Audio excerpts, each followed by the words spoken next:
All right, this is the copyright disclaimer. Copyright disclaimer under Section 107 of the Copyright Act of 1976. Allowance is made for fair use for purposes such as criticism, comment, news reporting, teaching, scholarship, education, and research. Fair use is a use permitted by copyright statute that might otherwise be infringing. And this video is not for any monetary gain. It is explicitly for the reasons stipulated in the Copyright Act of 1976 under Section 107.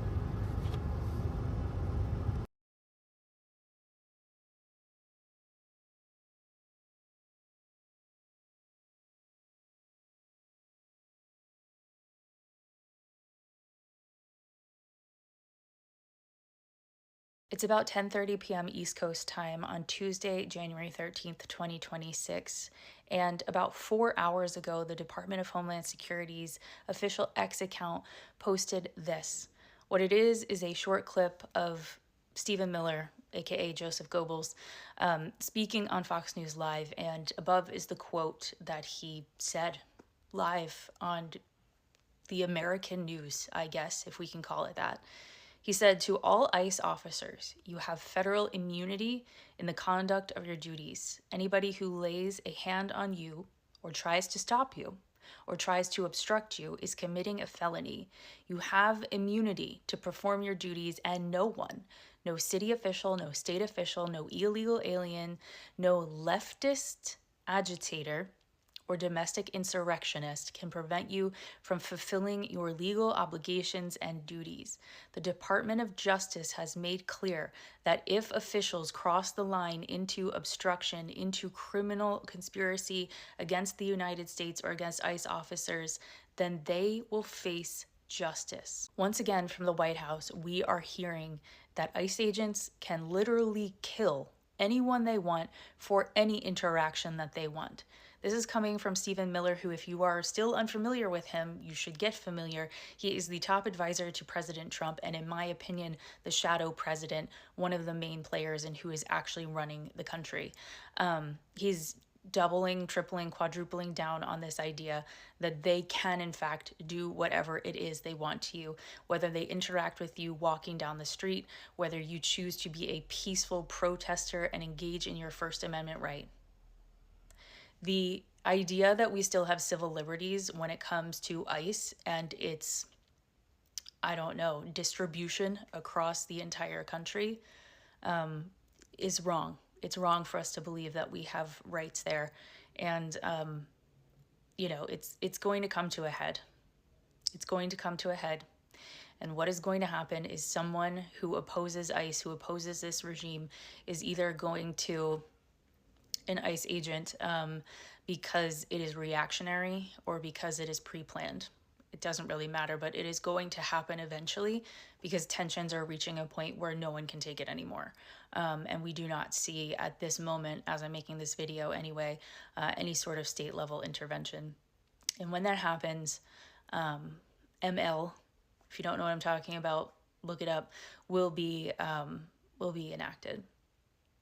They realize that the idea of redistricting in order to win the midterm elections is not working. And so this is kind of like their Hail Mary pass.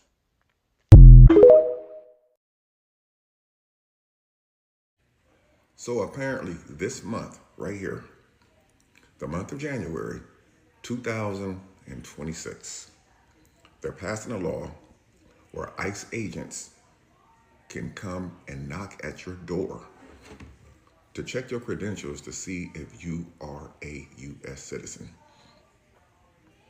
Now, I'm going to say this right here because I've seen a lot of stories about this. I did a little bit of research on it. And I'm going to tell you guys right now, if an ICE agent comes to your door or multiple ICE agents come to your door demanding your credentials, look at them through your Ring camera. You don't have to say anything. They don't have to know that you're in the house. They come to your door. You do not have to open your door. They're also saying if an ICE agent comes to your house to knock at your door to check your credentials to see if you're a U.S. citizen, that if you do not open the door, that they can stand outside your house and call more ICE agents to stand outside your house. All that is an intimidation tactic, guys. You do not have to open your door for these people, man. They are not city cops. They are border patrols. Border patrol agents should not be patrolling our cities. This right here is what you call, you know who's little private army, who think that they can do whatever that they want to do. The moment that you let that ICE agent in your house, they're going to start walking around your house, looking at stuff, asking all kind of questions, guys. There's two type of warrants that ICE agents would have to have. One warrant would have to be signed, I believe, is by a federal judge for them to actually come into your house. I have to do a little bit more research on this, guys. I should have had my ducks in a row before I did this video. But when an ICE agent comes to your house and knocks at your door, you do not have to open your door, guys. Leave their ass outside. Do not open your door, because once you open that door up, they're going to start trying to find out information about your kids, your babies, your grandkids. They're not just knocking at the door just for the person who answers the door. They're knocking at the door for everybody inside the house, guys. They are actually deporting people. I'm sorry. They're actually detaining people that they find out 7 or 8 months after those people have been detained by ICE that they are actually legal U.S. citizens. But guess what? During that whole time of detainment, those people who were detained by ICE illegally have lost their jobs. They've lost their homes. They've lost their cars. They lost all of their sources of incomes. Their lives are already ruined. So I'm telling you guys right now, if an ICE agent comes to your house or ICE agents come to your house, do not open your door. Leave them outside. I don't care if they continue to return 3-4 times a week. You have the right not to open your door for those criminals. Those people are criminals, man. Do not become a victim of ICE, man. Don't open your door for them. Thanks for watching.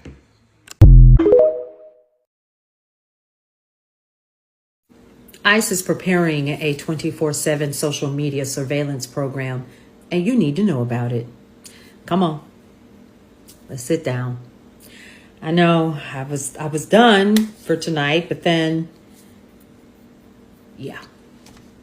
Okay, so let's get into it. So the U.S. Immigration and Customs Enforcement, or ICE as we know it, is definitely something I want to be talking about, because we're focused on a lot of things that is currently happening, like the government shutdown.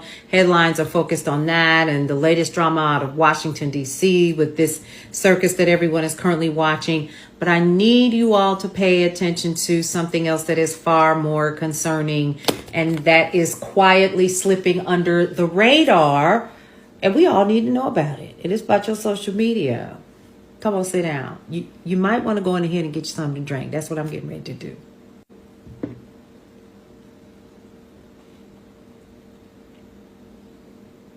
Cheers. Let's get started. So, the U.S. Immigration and Customs Enforcement, or ICE, is building a 24/7 team to scour TikTok, Facebook, YouTube, X, formerly Twitter, and other social media platforms that we're all familiar with around the clock, using advanced tracking tools, commercial data, and private contractors. Now, according to federal procurement records and reports reviewed by Reuters and The Intercept, this new unit will run out of ICE's intelligence centers in Vermont and California, with teams of private analysts assigned to monitor public activity online, including videos, comments, and live streams in real time.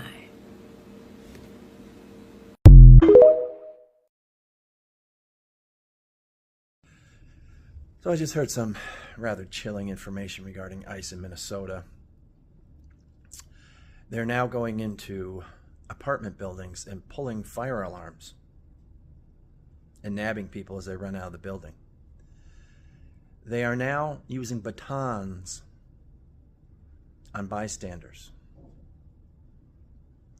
I even heard that they are running people off the road who are observing them or following them. Pulling a fire alarm in a building without a fire is a crime. The only thing that's going to get is people saying, don't pay attention to the fire alarm, it's probably ICE. during a real fire. We have passed the point of no return. Can we fix this? I don't know. And just as an aside, Enterprise car rental, they just gave ICE 600 vehicles to use. I know now that if I need a rental car, it ain't gonna be from Enterprise. This is absurd, it's sick, it's disgusting, and God damn it, it's gotta stop. Where are our lawmakers, our congressmen, our senators? Where are they? What are they doing? People are dying now because of these people. And it's going to get worse and worse and worse. And I don't want to advocate violence. I don't. Because the minute we retaliate violently, that's when he brings in the troops and shuts down the cities. We've entered a new stage of this game, and it's become deadly. Stay safe, everybody.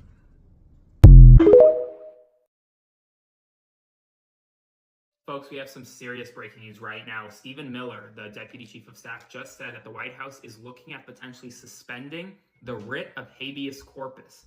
This would be a move that would be historic and can only be done in a time of invasion. That would essentially prevent individuals who are arrested or detained from challenging their detention in a United States court of law. Miller said that he is confirming that the White House is looking at it as an option to potentially suspend habeas corpus. This can only happen if the United States is under invasion or facing insurrection.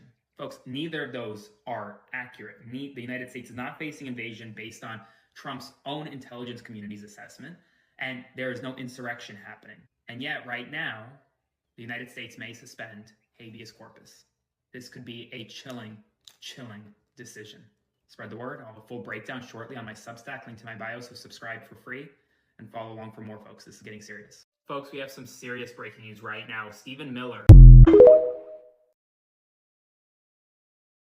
We have some major breaking news right now. We're now learning additional cities where Donald Trump intends on conducting mass deportations. It's not just Chicago. Before I continue, if you don't follow me yet on Instagram, Substack, and YouTube, they're all linked in my bio. If TikTok goes away, that's where I'll be. According to the Wall Street Journal, Trump's team is preparing plans for mass deportations in Boston, Washington, D.C., Miami, New York City, Denver, and San Antonio. These raids are scheduled to begin as soon as Tuesday. Now, the scale of the raids and the influx of ICE and CBP agents, however, is still in flux right now. Right now, the federal government simply does not have enough manpower to do what Donald Trump is trying to do. And the Pope has actually called out Donald Trump, saying that his mass deportation plan would be, quote, a calamity. But it's not going to stop him. It's going to start this week, and people in these metropolitan cities need to be aware that the raids are going to begin on businesses, on public areas, and more. And a national emergency will be declared shortly thereafter tomorrow. Comment below your thoughts, spread the word, and follow along to stay up to date on all the news you need to know about.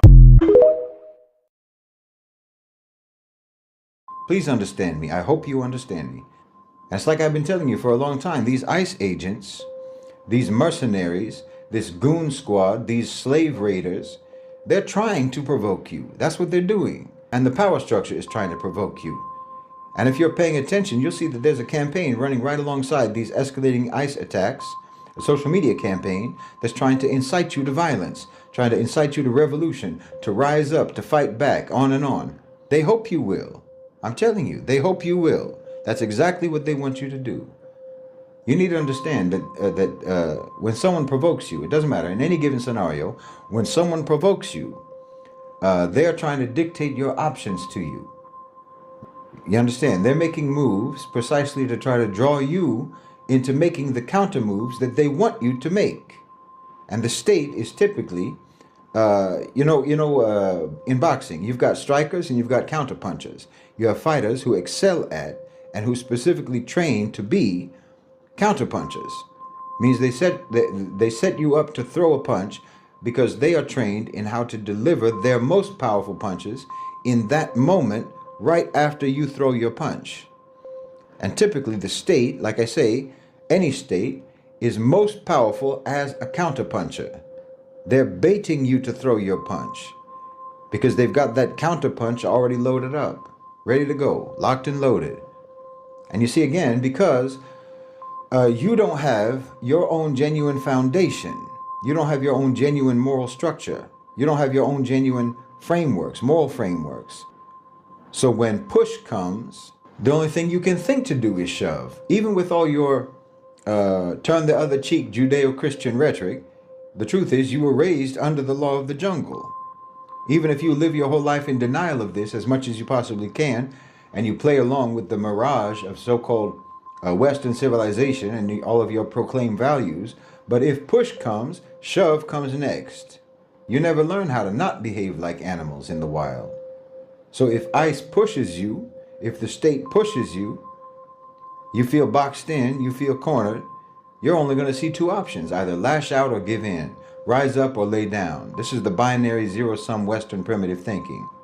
And even if you tell yourself that you're rising up and you're fighting for democracy or for principles or what have you, for Western civilizational principles, truth is you're not doing anything but acting like a wounded animal. You're obeying the law of the jungle. You're obeying the law that governs your society, your culture. You're not rejecting that law. You're acting upon that law. You are fully subscribed to the idea that might makes right. And yes, like I said, that's the way that your society operates. So it's not wrong for you to think like that. Rights are determined by power in your society. And if that's the case, and it is the case, then the weak and the vulnerable cannot, by definition, have their rights violated because they don't have any rights to violate. So you want to rise up, you want to fight, because fighting is the only recourse that there is in the jungle, is the only recourse for securing your rights. Is if you can prove that you have the capability to prevent yourself from being violated and prevent yourself from being abused. That's the only way, only through power. So I'm saying your responses are predictable, and your responses have been predicted, and they're counting on you acting exactly according to that programming, because they're the ones who programmed you. Like I said before, this is a win-win for them. It's a win-win for the state. If you fight, then they can crack down. And if you lay down, then there's no resistance to cracking down. You understand? If you fight, then they can justify the crackdown. And if you don't fight, then they don't even need to bother trying to justify the crackdown because everybody's already submitted. So they can just do whatever they want. This is win-win. And you have no reference point. You have no framework. You have no well of moral, cultural creativity that could give you any other way to proceed. You don't know what else to do because your structures are all empty facades. So the outcome, I'm afraid to say, is a foregone conclusion. See, this is the part where the trauma comes in because you were raised on a fallacious set of empty principles about rights and about virtues and about democracy and the power of the people and whatnot, and, you know, the American dream and so forth. So it's going to be hard for you. It's going to be hard for you to come to terms with the reality of having no options. But the truth is, there is such a thing as too late. There is such a thing as no solutions. There is such a thing as not having the ingredients and not having the tools to make the thing that you want to make, which means it's not going to get made. And that's just the way it is. Look, thousands upon thousands, no, millions, millions upon millions of Americans have been crushed under the tank tread of the American system while calling out to their star-spangled idols to try to intervene for them or rescue them. Meanwhile, it's Uncle Sam himself that's steering that tank over the soft bodies of the vulnerable in America. That's how your society is. That's the way it's always been. It's always treated everyone around the world that way, and it's treating you that way. And it's never going to be any different. You need to understand this. Yes, it is never going to be any different because it has always been a false civilization. Those have always been lies. Now, I'm not saying that freedom and justice and so forth and all of those nice words, I'm not saying that those are lies. I'm saying it has always been a lie that your so-called civilization ever believed in them because you never did. So don't be shocked. Don't be shocked. Don't be traumatized. You can't afford the indulgence of delusions anymore. And don't think that if you rise up like they want you to do, it's going to stop it or change it or save you. This is the society and this is the culture that you live in. And it's not worse than it ever was before. Something doesn't just start existing at the moment that you see it. And just because it might be happening to more frequently, or it might be happening against different people than it used to happen to, or that it has always happened to, that doesn't mean that there's been any sort of a fundamental worsening of the nature of that society. It's always been this way, and it always will be this way, because you live on a Hollywood set of morality. There's nothing behind those plywood edifices of principles and values, nothing at all. And you're going to continue to live under the law of the jungle unless and until you learn a new way to live. This is the real dilemma. This is the real dilemma for Westerners. You know, for colonized people, mentally and psychologically colonized people, who still feel foolishly admiring of the West, you know, the indoctrinated mentality, thinking that the West is superior and so on, they can eventually renounce it. They can eventually abandon it. They can drop it. Because they have an existing, a real and an authentic, developed civilization that they come from, which gives them something to return back to. You understand? Arabs, Asians, Africans, Central and South Americans, and so forth, they have a history, they have a culture, they have their own existing frameworks. They can go back to that. They never needed the West, even if they got fooled into thinking that they did. They never needed it. They already have a civilization of their own. They already have a civilizational history. Westerners don't. Westerners have nowhere to go. Westerners have nowhere to turn. They have no history of civilizational development that they can turn back to. So you want to renounce the West, right? But then what? There's no pre-existing moral framework, no pre-existing value system, no pre-existing culture, no pre-existing belief system that you can go back to that's any different than the one that you want to abandon. That's the truth. You didn't adopt Western frameworks. You didn't abandon another framework in favor of the West like a colonized person did. It's in your blood. It's all you've ever known. It's in your cultural and your moral DNA.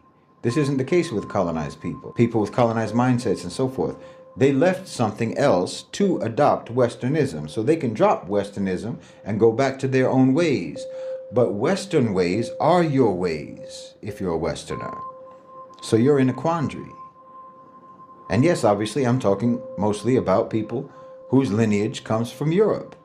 If you're a member of the global majority, someone with lineage from the global South, even if you are severed from your people and from your past and from your culture, to one degree or another, you do have access. You have something that you can try to relearn, something pre-existing that you can try to relearn and try to integrate with, something that was not predatory, that was not brutal, that was not hypocritical, that was not parasitic and savage. We don't have that. Westerners don't have that. Westerners with European lineage don't have that. There is no single point in history when Europeans ever believed in anything but the law of the jungle. It shouldn't even be called the law of the jungle. It should be called the law of the forest, the law of the hills and the valleys and the mountains and the plains, because we're talking about the law of Western so-called civilization. When we talk about the law of the jungle, it's the law of the Vikings, the law of Darwin, the law of Monroe and Roosevelt and Churchill and Machiavelli and Nietzsche. It's the law of Truman and Kissinger and Cheney and Trump. It's the law of beasts, of predator and prey. And if you come from that, it's all you've ever had, it's all you've ever been. And I know you don't want to hear it, but being told only what you want to hear is exactly what got you into this miserable state in the first place. I know you don't want to hear it, but truly, there is only one thing that you can do. There's truly only one thing you can do. Islam is the only way that is truly open for you. It's the only way. You can't become Chinese. You can't become Japanese. You can't become Zulu. You can't become Egyptian or mestizo, right? You can't return to a culture that was never yours. You can't adopt a value system that was built over centuries, by a civilization that you have no connection to. And if you think you can do that, then this is just part of that same old Western dismissive reductionism that thinks that all you've got to do is imitate the exteriors of a people to become one of them. And again, that's been your whole problem all along.